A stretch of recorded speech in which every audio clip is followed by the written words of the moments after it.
Born on October 21, 1949, Benjamin Netanyahu is an Israeli politician who has served as Prime Minister of Israel 3 times.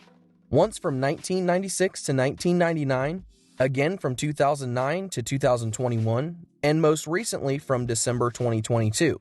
He is the first Israeli Prime Minister to be born after Israel's declaration of independence, and he also happens to be the longest-serving Prime Minister in the country's history, having held the office for more than 15 years. However, there is a dark side to this man's rule, as many bring into question the hundreds of deaths he has caused, and now fear that his return will only cause a new wave of terror and chaos in the currently ensuing Israel Palestine conflict.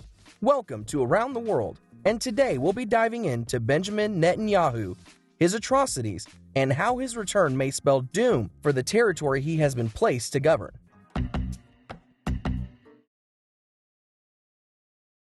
The Israeli-Palestinian conflict began in the late 19th and early 20th centuries, and since then, religious, cultural, political, and historical aspects have heavily influenced the conflict. The conflict centers on Israelis and Palestinians opposing land claims and is also fueled by debates over Palestinians' refugees' right of return, Jerusalem's status, and Jewish settlements in occupied lands. The conflict has resulted in violence, terrorism, diplomacy, and settlement efforts. For many, the war's complexity stems from ideological divides, as both Israelis and Palestinians have deeply held ideas and values that impact their actions and approaches to the conflict. The State of Israel is viewed as the Jewish people's homeland by Israelis, with many Israelis believing they have a historical, religious, and cultural right to the land. They think that their country is a democracy that protects the rights of its citizens, especially the right to be safe. Palestinians, however,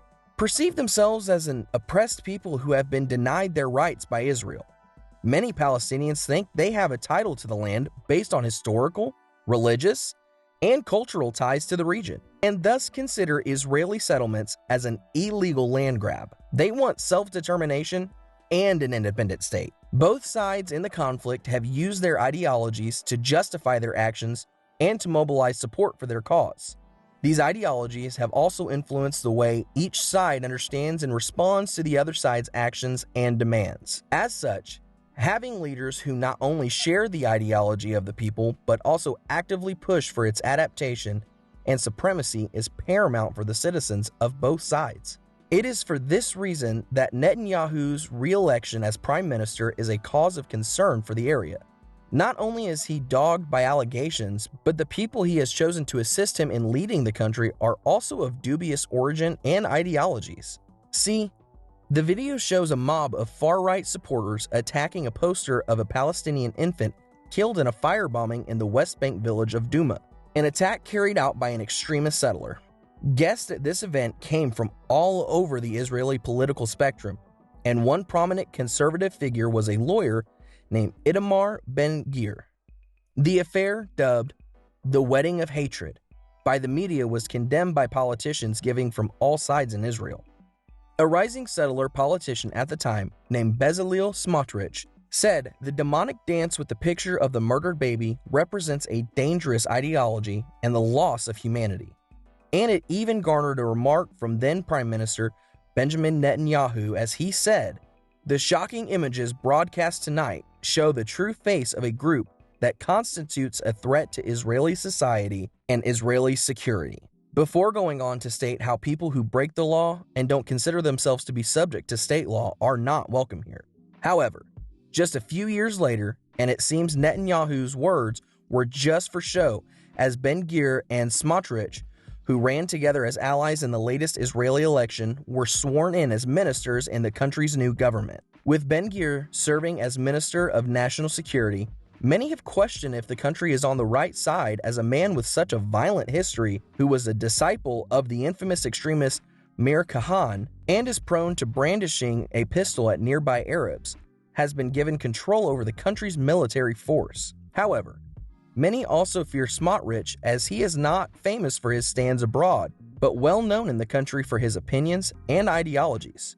Smotrich actually shares many core values with Ben-Gvir, especially when it comes to the status of Israel's Arab minority, who collectively make up around 20% of the country's population. To add to his already growing negative publicity, Smotrich has recently called for racial segregation in Israeli hospitals, claiming that illiterate Arabs are taking university spots away from Jewish applicants and calling Arab legislators enemies who are here by mistake. Smotrich has long advocated for transforming Israel into a theocracy ruled by religious law. He also once called himself a proud homophobe, but he now denounces that label. In his new role, he will be responsible for overseeing the Israeli settlements and the Palestinians who live in the area, which has caused people to fear for the minorities in the area.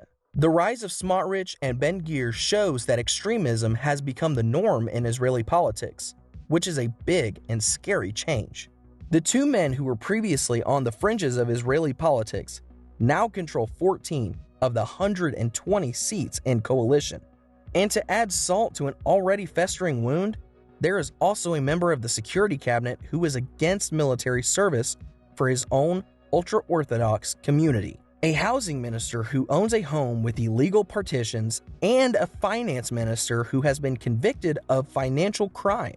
This choice of parliament members can be tracked back to the Israeli election that took place in November, where voters once again split into pro- and anti-Netanyahu camps. This time, though, a strange part of the Israeli political system let Netanyahu and his right-wing religious supporters win 64 of the 120 seats in the Knesset, even though they got less than half of the vote. Because of this, even though the Israeli far-right only got 10% of the vote, they now have a lot of power in a coalition that can't work without their support. This choice of ministers and individuals to control the country and propagate its ideology has left many worried as they wonder where the country is headed now. To make matters worse, Netanyahu's actions in Israel often go against what he says to the rest of the world. For example, he once told podcaster Jordan Peterson that he was against such lavish welfare spending, and that it was a problem that the ultra-Orthodox community didn't work. They just had a lot of children, which the private sector had to pay for. Despite signing coalition agreements with his ultra-Orthodox allies to subsidize yeshiva students and effectively exempt them from the economy and military service, we won't harm any rights of minorities. While in Hebrew he acts to pass an override clause to bypass judicial defenses of minorities. Even if you take Netanyahu's claims of moderation at face value, they make you wonder why he would have brought people from his coalition into his government if he didn't agree with their ideas. Many question this as they don't understand why he didn't form a coalition government with the country's center-left parties, many of whose members had previously worked for him. The answer, however, is straightforward. Though it goes unmentioned in all of his worldwide media appearances, the far right was the only group that would sign legislation to end his corruption trial. So he decided to align with them. Netanyahu's only strategy for staying in power was to aid extremists. Many people around the world are worried about the way things are going politically in Israel. In a televised speech, Israel's former Prime Minister Yair Lapid said, "The government that has been set up here is dangerous, extreme, and irresponsible, and this will end badly." He also made a rhetorical statement about Ben-Gvir, asking, "Show me a state in the world where the man responsible for the police is a violent criminal with 53 indictments and 8 convictions for serious offenses." Finishing up his speech, he said, "We will fight for the rule of law. We will fight for the rights of women and the LGBT community. We will fight for the values of the IDF. We will fight for the education of our children. We will fight for a tolerant Jewish identity which is not used as an excuse for discrimination and racism." But what do you think? Is there hope for Israel's new government? Or has everything been destined to burn to the ground? Let us know in the comment section below. Don't forget to like and subscribe if you liked the video. Until next time, bye.